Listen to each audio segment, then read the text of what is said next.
Êxodo capítulo 2, de versículo 11. Gênesis, Êxodo, segundo livro da Bíblia. Êxodo capítulo 2, de verso 11.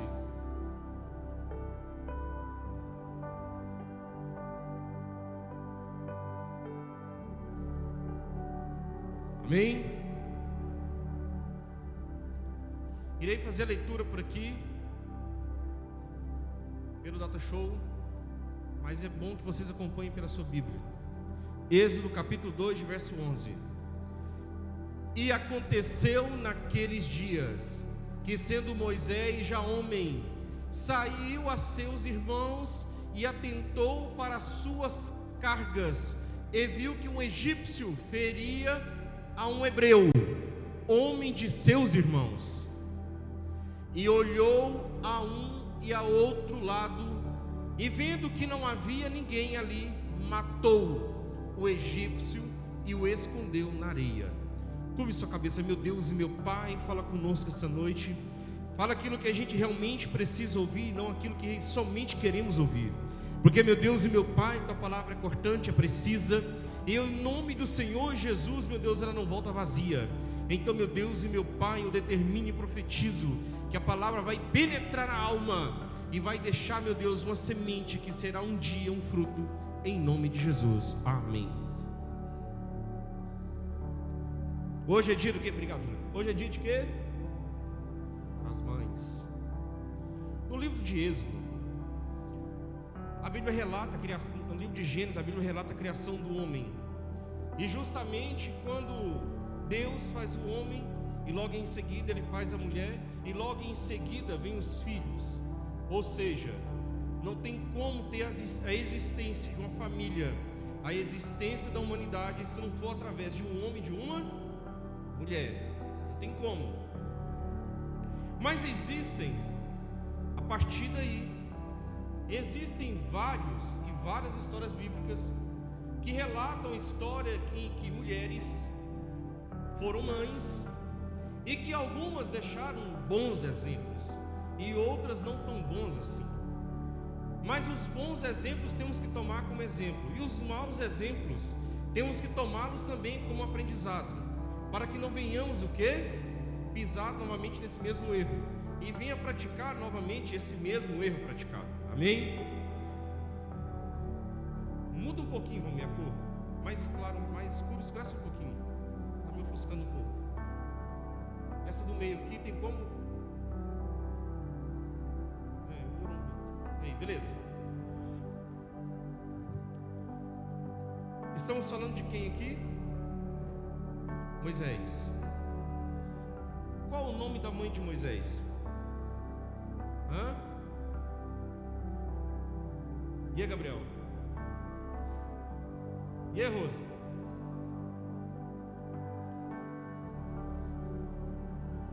Joquebede.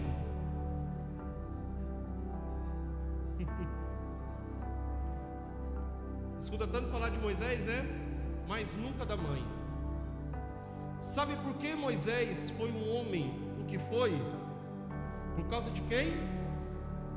Quando Moisés não veio a nascer, existia um decreto de Faraó, que o seguinte: todo filho homem que nascesse, ele teria que ser o quê? Morto. Então Joquebede vinha assistindo os filhos de suas amigas sendo o quê? Sendo mortos, e matando um, matando o outro, e ela vai e tem um filho homem, e ela cria uma estratégia. A estratégia que ela cria é o seguinte: tenho que fazer algo para que meu filho não venha cair nas mãos de Faraó e venha morrer. Então ela decide o seguinte: armar um plano. Vou pegar essa criança, lançar ao rio, e quando a princesa estiver lá banhando, ela vai ver, vai pegar a criança. Vou falar que foi retirada uma criança de mim, meus seios estão cheios de leite.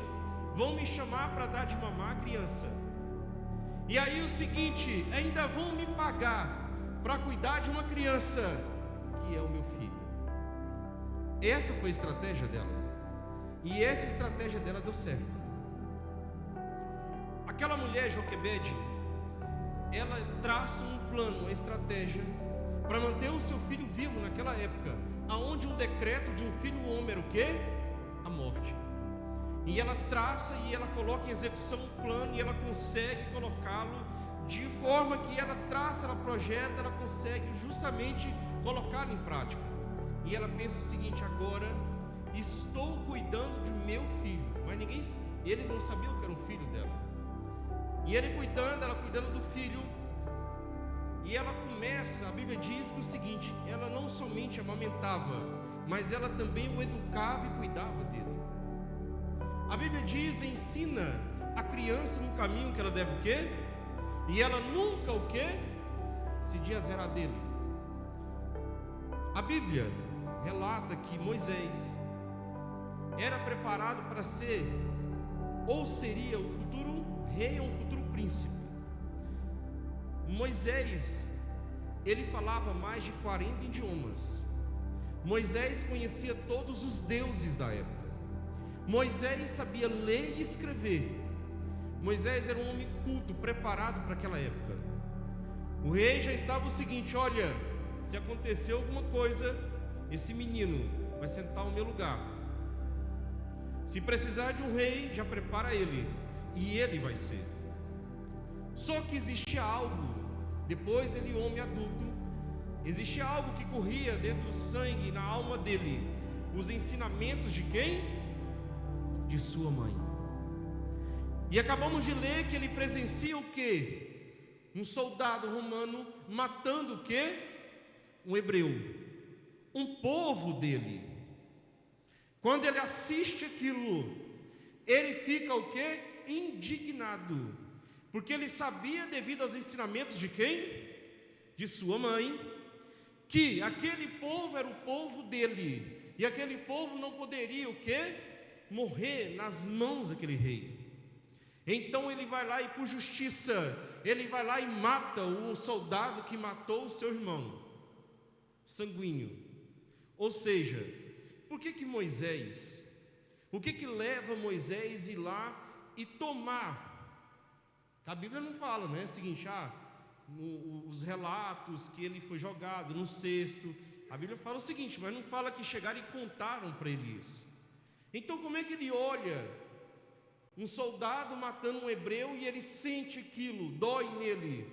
Ora, a mãe dele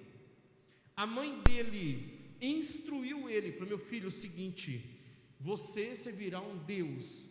A mãe dele instruiu qual Deus que ela servia e qual Deus que ele deveria servir. A mãe dele com certeza falava do povo que eles viam.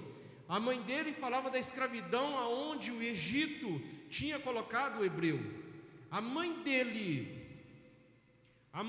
preparou Moisés para ser o libertador daquele povo. A influência de um pai e de uma mãe na vida de um filho, ela é muito grande. Já preguei isso aqui alguns domingos atrás, mas agora relacionado à mulher, à mãe. A mãe, ela tem um poder de influenciar diretamente no futuro de um filho. Imagina o seguinte: se aquele menino é criado somente pela princesa, pela filha de Faraó, somente por ela, quando Moisés assistia um hebreu morrendo, o que ele ia fazer? Ele não ia sentir nada. Para ele ia ser apenas mais um escravo morrendo, e escravo naquela época não valia nada. Então ele toma as dores daquele escravo, daquele hebreu, porque a sua mãe, no auge da sua de menino, adolescente, ela começou a ensinar ele, instruindo ele, e falando o seguinte: meu filho, você mora num palácio, você convive entre meus reis, você convive entre meio todo esse povo, a monarquia, mas você não pertence a eles. Você é do povo hebreu, você é filho de um Deus vivo, você é promessa de Deus. Por isso, quando Deus aparece para Moisés diante da sarça ardente, qual é o primeiro pedido que Deus faz para Moisés? Qual o primeiro pedido? Tire a sandália dos teus. A sandália que ele usava ainda era uma sandália egípcia. E Deus fala com ele o seguinte: amigão, esquece tudo de Egito, agora você vai ser um novo homem. Deus quando chama Moisés, Deus sabia que poderia contar com ele, porque foi feita uma base quando ele criança ainda. A sua mãe ensinou ele o seguinte: o Deus que ele deveria servir, o que ele deveria praticar. Caráter não é forjado e formado numa faculdade ou numa escola. Caráter é forjado dentro de casa com pai e mãe. Você pode pegar e colocar o seu filho na maior instituição, melhor instituição de ensino. Professor não é obrigado a educar o seu filho. Professor, ele tem uma obrigação de ensinar. A questão de educar cabe a quem? Pai e mãe. Quando você vê um filho onde o pai e a mãe não corrigem, ela está indiretamente lançando aquela obrigação para o Estado e falando o seguinte: eu não vou dar conta, então terceiros irão dar conta dele. E isso pode gerar um grande problema lá na frente. Amém. Mas a mãe de Moisés colocou ele na regra: olha o seguinte, você vai ser um homem culto, educado. Você vai ser o seguinte: irão um dia precisar de você e você saberá servir esse povo. Amém. Um bom exemplo, uma boa mãe. Tire como exemplo, leia sobre ela. Pegue, procure, tem vários livros sobre ela. Eu estava lendo hoje sobre ela. E ela tem como enriquecer muito o poder de uma mãe sobre um filho. A influência direta. Imagine o seguinte: olha como aquela mãe já estava na frente daquelas outras. Enquanto aquelas mães apenas choravam, gritavam, porque queriam levar e matar os seus filhos, ela já bola uma estratégia, ela já coloca o plano de execução, ela consegue o que ela queria, enquanto as outras choravam. Essa mulher é uma mulher de atitude virtuosa, inteligente, e ela soube conduzir a sua casa no momento de crise. Imagine hoje, vocês mães, tendo que entregar os seus filhos homens para serem mortos, e dentro desse problema todo, você criar uma estratégia, aonde você consegue criar o seu filho, e aonde você consegue educar ele, e ainda receber um salário para cuidar dele, e ela ainda recebia para cuidar do menino. Amém. Para não me alongar muito, próximo. Deixou para ti aí?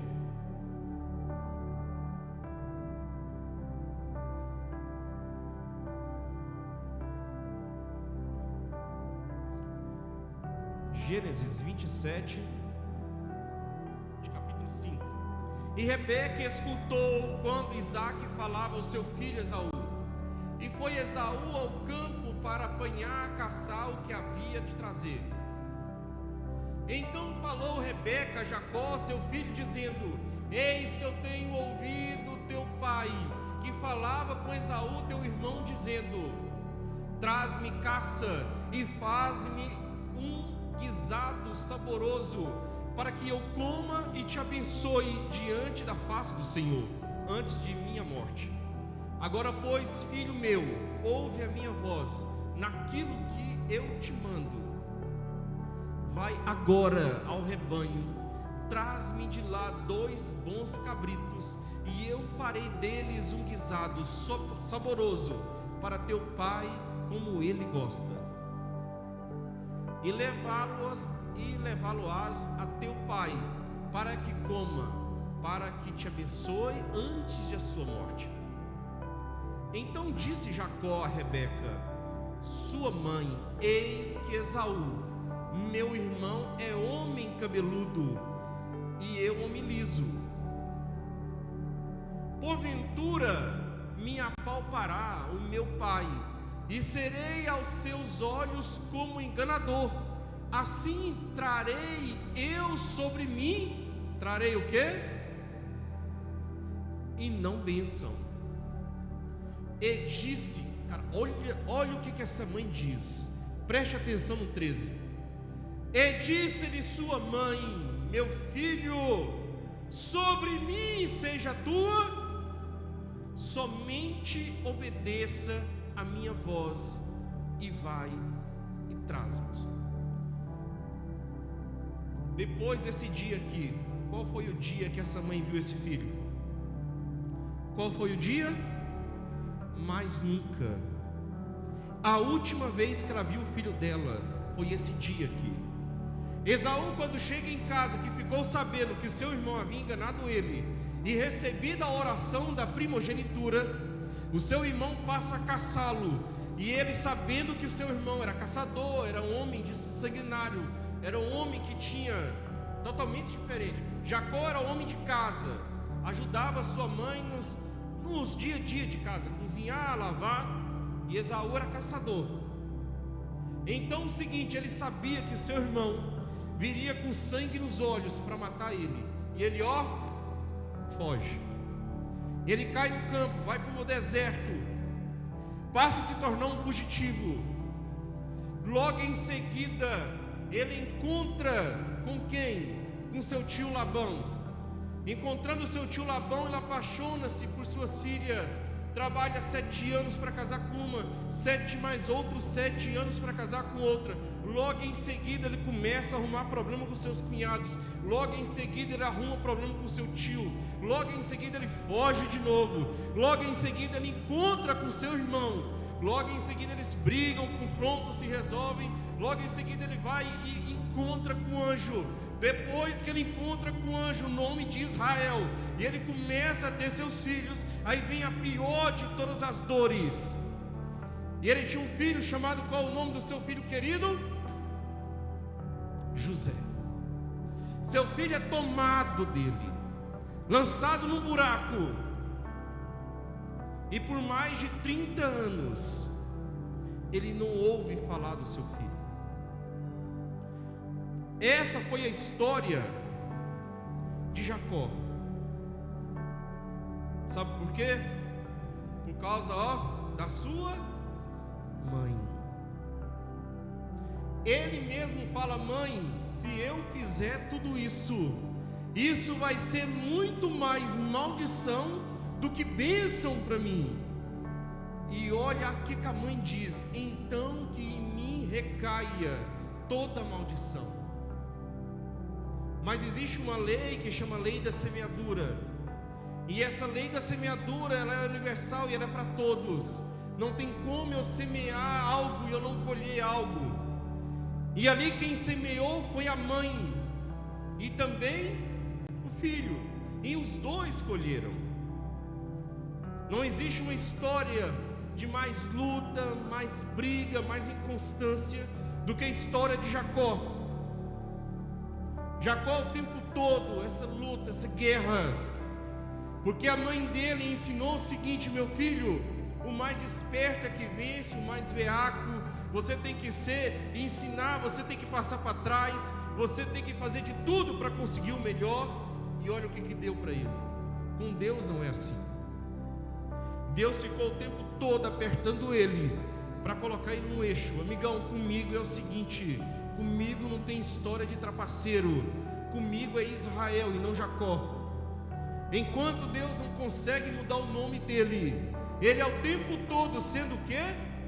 O que ele plantou? Ele vai lá e faz o que com o pai dele? Trapaça, engana. Aí é o seguinte, o que começam a fazer com ele? Trapaça. Começam a enganar ele também, enrolar ele, porque ele semeou o que no passado dele? Trapaça. E começa a colher as trapaças também, todo mundo enrolando ele. O tio dele enrolava ele, os cunhados dele enrolavam ele, todo mundo enrolava ele. Até que chega no dia do irmão dele, ele morrendo de medo do irmão dele matar ele, eles falam o seguinte: olha, faz o seguinte, prepara uma boa oferta e vai à frente, a encontro do meu irmão Esaú, prepara o coração dele, entrega ouro e prata para ele, porque se ele receber isso aí, ele vai ficar mais tranquilo, mais calmo e não vai querer me matar. E eles vão lá, se encontram, se reconciliam, mas não seguem juntos. E logo em seguida ele vai para um lugar aonde ele tem um encontro com quem? Com o anjo de Deus, que na verdade é o próprio Deus. Lá está o anjo com A maiúsculo, quando é A maiúsculo é o próprio Deus. Quando ele encontra com aquele anjo, ele se agarra a ele, uma promessa onde ele e o anjo lutam a noite toda, e o anjo toca na coxa direita dele, e ele nunca mais foi curado, ele ficou manco, para sempre lembrar o seguinte: eu guerreei com o anjo, eu lutei com o anjo um dia. Mas na verdade aquela luta dele com o anjo era Deus arrancando de dentro dele uma natureza chamada trapaceiro, veaco, espertalhão, furador de fila. Não tem aquele negócio? Pensa no trem que eu fico indignado com aquilo. Você está na fila, hoje não tem mais banco, né? Mas antigamente você está na fila de um banco e vem um que acha que é mais esperto que os outros, que conhece fulano na frente. Não, vou lá e entregava dinheiro, entregava os boletos para pagar. Cansei de fazer isso comigo. Eu era um moleque, eu tinha 14, 13 anos, 12 anos. Meu pai ia para um banco, eu ia para o outro. E eu ia para o Bradesco. Eu criei trauma de Bradesco por causa disso. Meu pai me colocava numa fila do Bradesco, uma fila quilométrica. Só via gente chegando e passando na frente, entregando as coisas. Ou seja, é os veacos, os espertos da vida. Com Deus não funciona assim. Amém. Enquanto não arrancou essa natureza dele, e essa natureza dele foi forjada por quem? A natureza de trapaceiro foi forjada por quem? Pela sua mãe. A sua mãe ensinou ele: olha, o mundo é dos espertos, viu? O mundo é de quem fura fila. O mundo é de quem passa os outros para trás. O mundo é de quem mente. Jacó quebrou a cara. Um palavrado mais um vocabulário mais chulo, né? Se lascou. Jacó, Deus teve que trabalhar por anos para tirar essa natureza dele, colocada, imposta pela mãe dele. Amém. Mãe, nossos filhos, escute bem o que eu vou falar para vocês aqui. Mãe e pais, nossos filhos não precisam somente de uma boa escola. Nossos filhos não precisam de um professor particular. Nossos filhos precisam de exemplos dentro das nossas casas para que eles venham nos seguir. Amém. Não adianta nada eu rodopiar aqui em cima, dar cavalo de pau, não sei o que, falar em língua, não sei o que lá, e perequê, pererê, e chegar lá em casa o pau quebra. Sabe o que vai acontecer com a minha filha e meu filho? Eles vão assistir isso e daqui uns dias eles são fruto desse meio também. O Daniel, um homem agressivo, a Valentina, uma mulher carente, atrás de qualquer um, o primeiro que cantar ela cai. Amém? Próximo. Vou ser rápido hoje.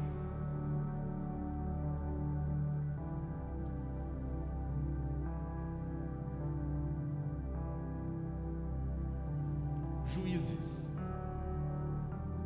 capítulo 13, 14, verso 3.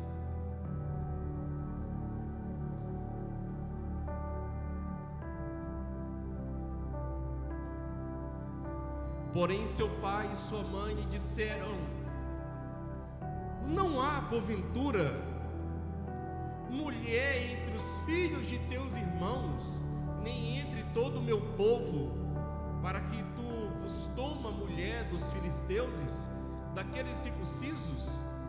E disse Sansão a seu pai: toma-me esta, porque ela agrada os meus. Mãe de Sansão, a Bíblia não relata o nome dela, mas vejam o que os pais de Sansão dizem aqui. Esse foi o primeiro casamento de Sansão. O que eles estão falando? Não casa. O camarada é incircunciso, incircuncisão. O que é isso? É você pegar o prepúcio do pênis, cortá-lo, o sangue que sai marca as pontas do talite, e ali você faz um voto com Deus. E um voto é uma série de coisas que você não deve fazer. Era a lei de Moisés aqui. E aquele povo, os filisteus, não tinha pacto, voto com ninguém. Eles eram politeístas, adoravam vários deuses. Aí o seguinte, o pai e a mãe de Sansão falam o seguinte: olha, não case com essa mulher. Essa mulher não vai te fazer feliz. Essa mulher é outra fé. Essa mulher é outro povo. Essa mulher é outra cultura. Essa mulher não é o mesmo povo que o nosso. Aí olha o que Sansão diz: mas ela agrada os meus olhos. Ela enche os meus olhos. A mãe e o pai, eles têm um poder, o maior de todos os poderes, de orientar. Mas a decisão cabe ao filho. Amém? Sansão sempre foi um inconsequente.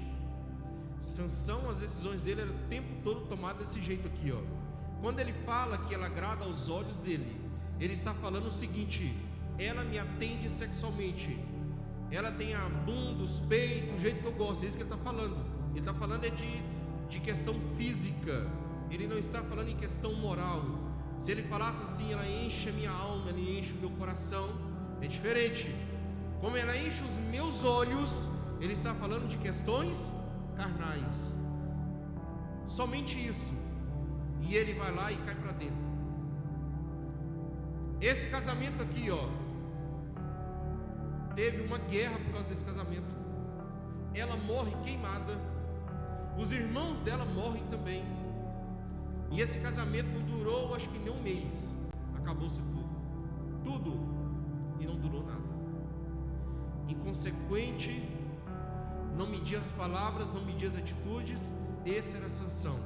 Mas foi orientado pela sua mãe: não case, não entre. A partir do momento que você vai lá e fala o seguinte: olha, é interessante que você não faça isso, eu acho melhor você não tomar essa direção, não tomar esse caminho.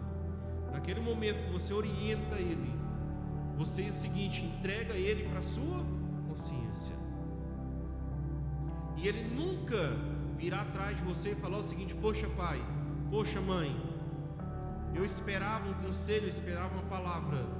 E ele vai vir atrás de você, mas diferente, pedindo ajuda, pedindo socorro. Pai, mãe, casei com a pessoa errada, me ajuda, não estou aguentando mais, não estou suportando mais. Ele vai voltar. Amém. Próximo, a gente prosseguir.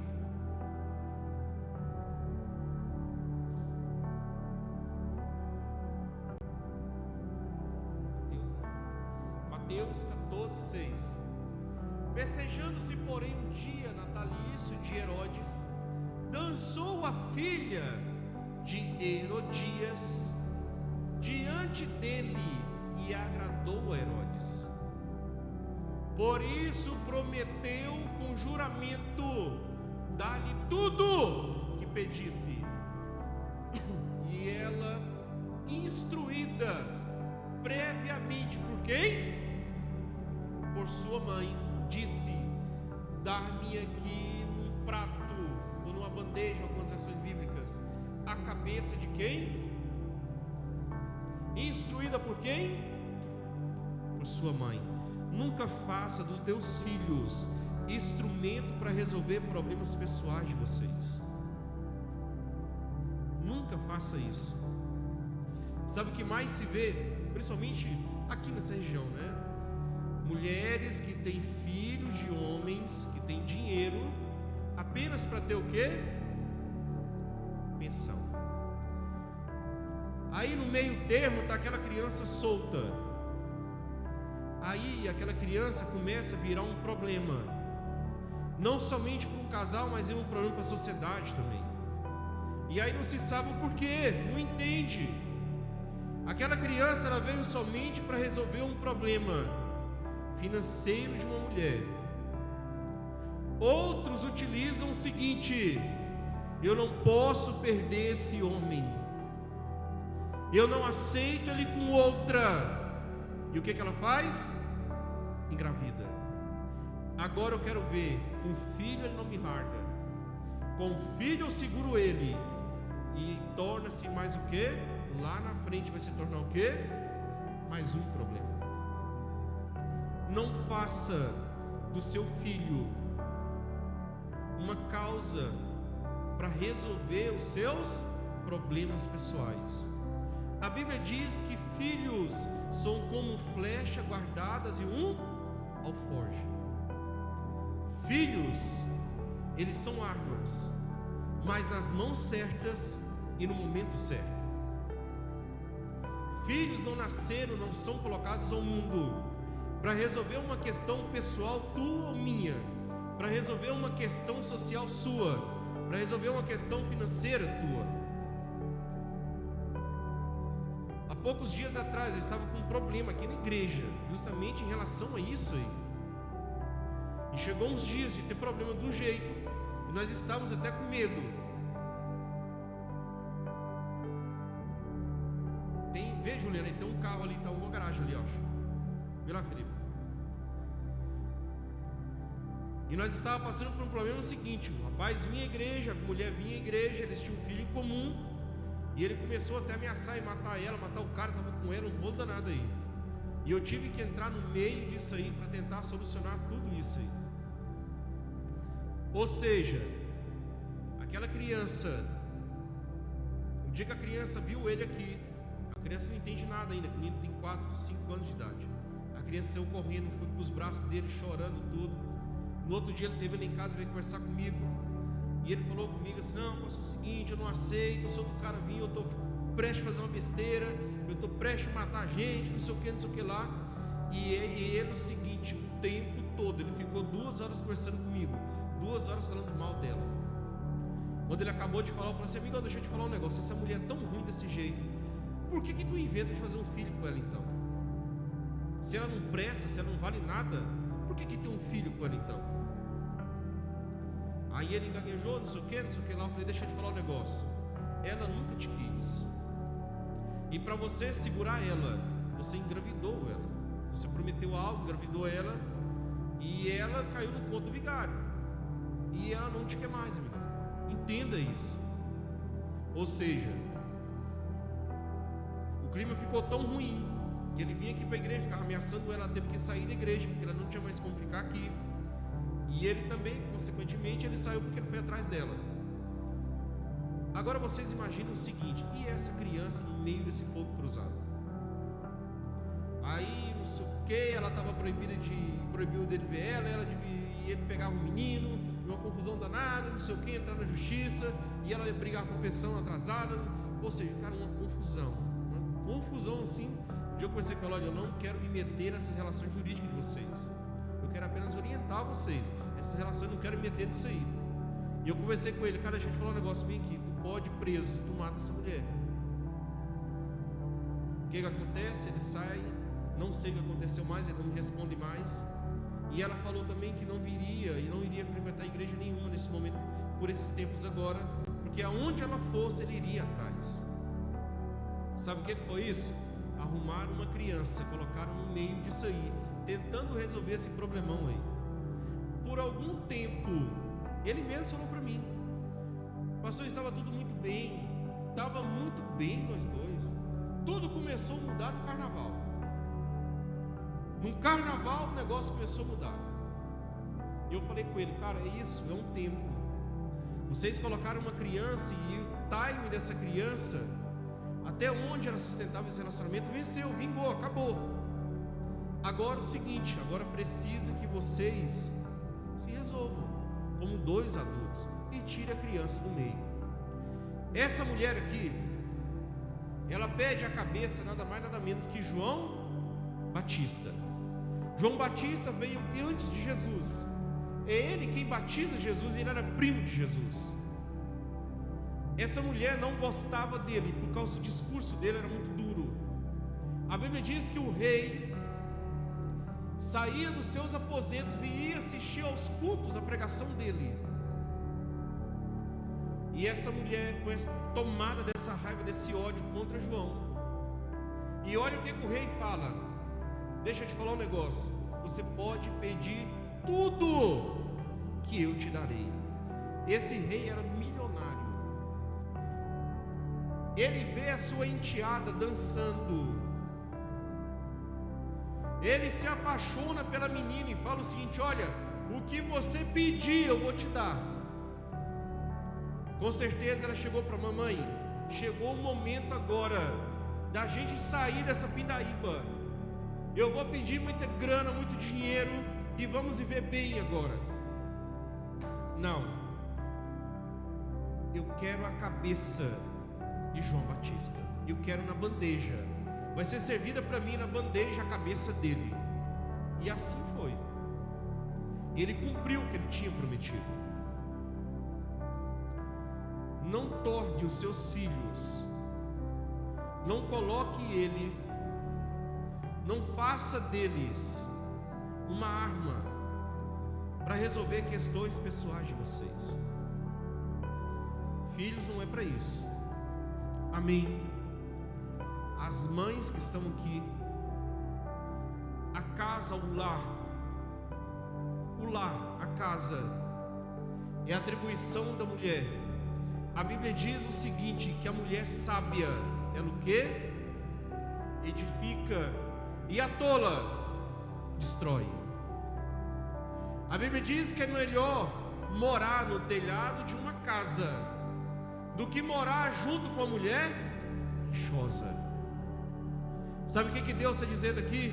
Deus está falando o seguinte: a harmonia do lar, a paz no lar, a casa, ela é sob responsabilidade de quem? Da mulher. Por isso que quando invertem-se os papéis, quando vocês veem homens fazendo o serviço do lar, não dá certo. O homem é o provedor, a mulher, ela é quem vai manter as estruturas de uma casa. Amém? Eu gostaria de chamar aqui à frente todas as mães, todas. Vem aqui à frente, eu quero fazer uma oração por vocês.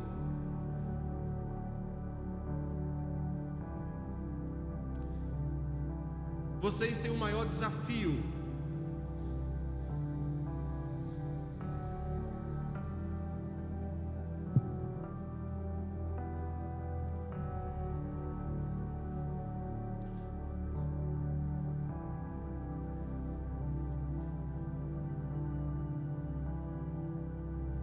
Fique de frente para mim. Vocês têm o maior desafio, que é criar os filhos de vocês. Amém? A pior coisa que tem é você olhar para trás e falar assim: poxa, eu devia ter feito isso, eu devia ter investido assim, eu devia ter ensinado a criança no caminho que ela devia ter andado, para ela nunca ter o quê?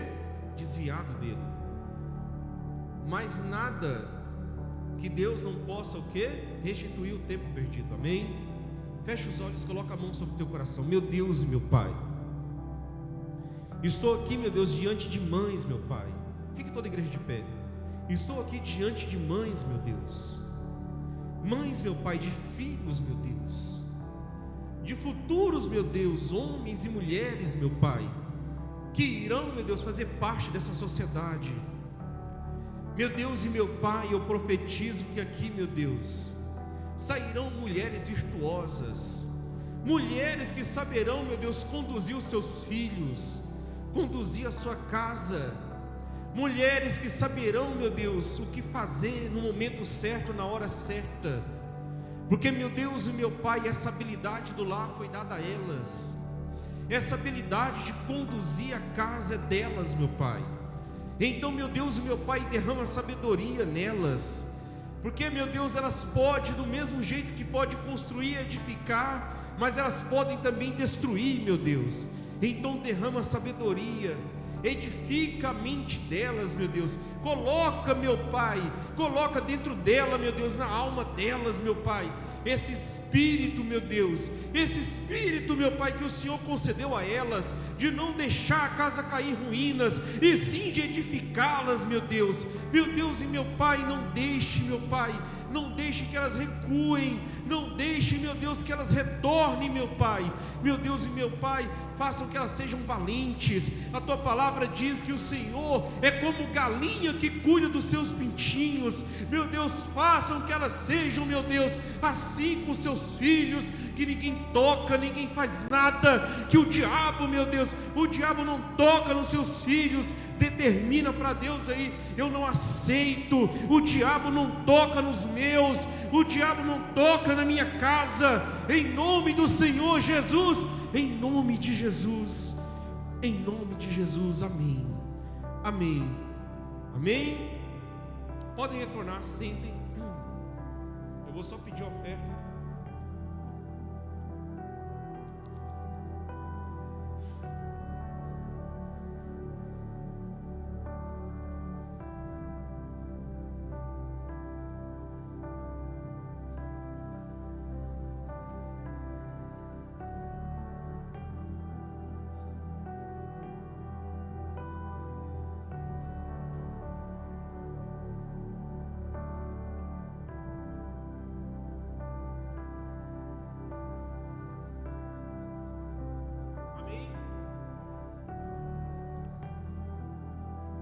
Somos 8h45, tem que terminar 9 horas, dá certo.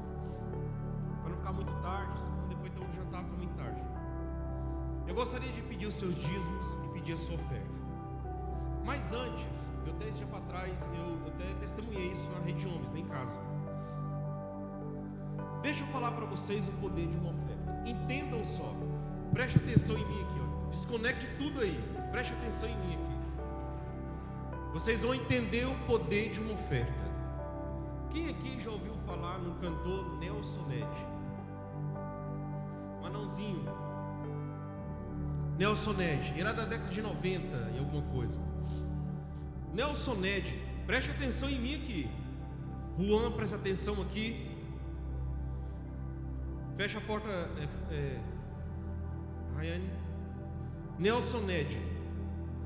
Na década de 90 a 95, Nelson Ned, todos os sábados, ele cantava no programa chamado Sabadão Sertanejo, do Gugu Liberato. Galera aí dos mais experientes aí, sabe o que eu estou falando, amém? Eu lembro do Sabadão Sertanejo. Só que ele era o último a entrar. E ele não cantava música secular, ele cantava louvor. E aí ninguém ficava sem entender aquilo, né? Era um monte de música sertaneja e ele entrava cantando louvor. Nesse time, tinha um cara que assistia e foi impactado e se converteu com aquilo. Um pregador chamado Yosef Akiva. Yosef Akiva se converteu nos Sabadões Sertanejos do Gugu. Só que Nelson Ned não recebia para cantar, ele pagava para o Gugu. Ele chegava para o Gugu e falava assim: quanto que tu me cobra para me cantar 10 minutos? Eu sou o último, posso ser o último, porque os primeiros são mais caros e os últimos o povo já dormiu, quem queria cantar já cantou, ou seja, era o resto. Aí o Gugu cobrava um valor X dele.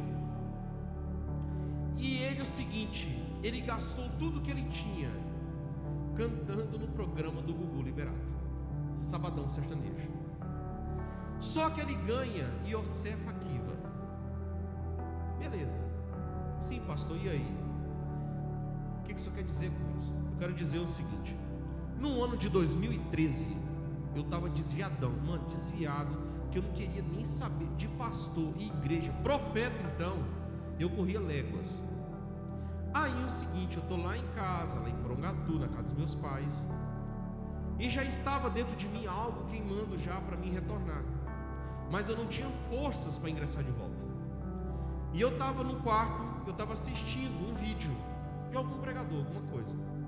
Eu estava até vendo alguma coisa relacionada à libertação, onde eu senti que eu estava querendo voltar.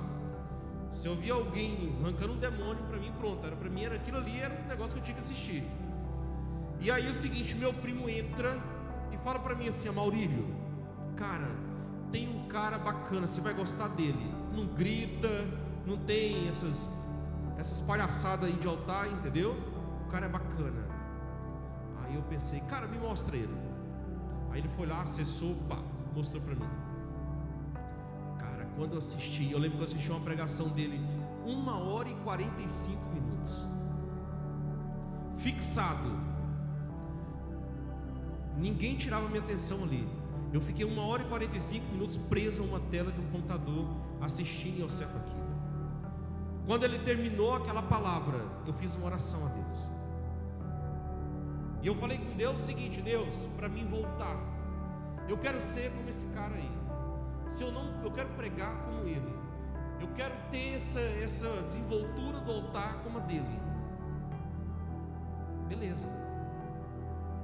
E aí passou. E esse foi 2013.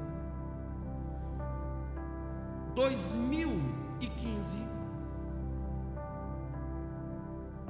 na Reviver, quem vai pregar lá? Yosef Akiva. Com quem que eu sento para almoçar e jantar um dia?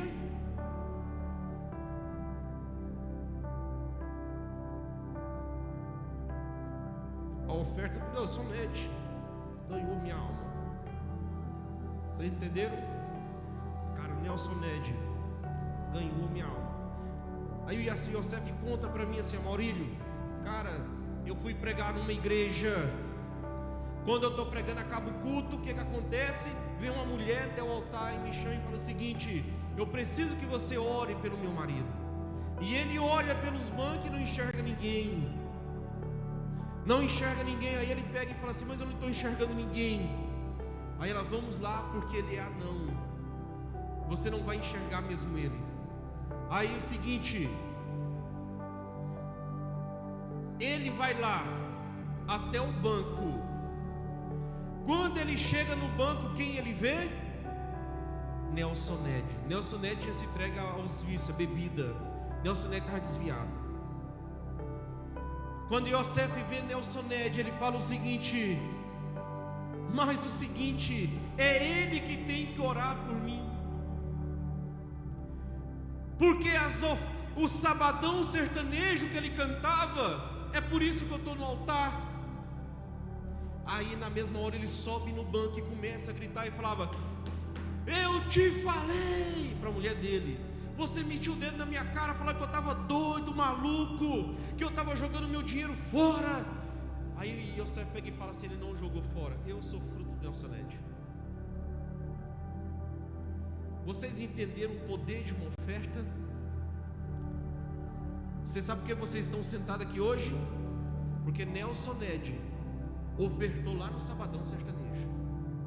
Nelson Ned ganhou Yosef Akiva. Assisti uma pregação de Yosef Akiva no computador, e eu já vinha do evangelho, então eu não engulo qualquer coisa, e naquela época e menos ainda. Então se nego vinha falando em língua para mim, negócio de reteté, cara, eu tenho raiva disso aí, entendeu? E naquela época eu estava com nojo disso aí. Aí o seguinte, vem um cara, mano, e prega o seguinte assim, ó, aí a Bíblia limpa e seca. E eu, cara, eu quero ser esse cara. Se eu for para o altar um dia, eu quero ser como ele. Cara, naquele dia Deus ouviu minha oração. Em prova disso, não é à toa que eu estava sentado com ele 1 ano e pouco depois, almoçando e jantando com ele, e ele contando para mim, eu falando: cara, eu te assisti, há 1 ano e pouco eu te assisti, e eu tive vontade de voltar para o evangelho. E ele: é mesmo, não sei o que, tá, olha só, os nossos caminhos se cruzaram um dia. Esse é um poder de uma oferta. A oferta, ela alcança pessoas em uma dimensão que vocês não têm nem ideia aonde pode chegar. Sabe por quê? A palavra não volta vazia. Você sabe por quê que eu quase enlouqueço para colocar esse sistema de câmera aqui? Porque eu sei que a palavra não volta vazia. Levantei campanha, não sei o que, fiz oração, tudo. Sabe o que aconteceu? Eu levantei aqui 1/5, não sei o que lá, da oferta disso aí. Eu que fui lá, ofertei todo esse sistema de câmera aí. Olha a prova aqui, ó. Quem está aqui viu tudo, ó. Para não deixar eu mentir. Sabe por quê? Eu sei o poder de alcance que tem isso aí. Aprenda um negócio. Oferta, ela pode mudar a situação a qual você está vivendo em todas as dimensões da sua vida. Não importa o seu estudo, não importa onde você esteja, não importa de quem você é filho, não importa. Deus mexe com o coração de Deus quando você se importa com os filhos dele. Amém.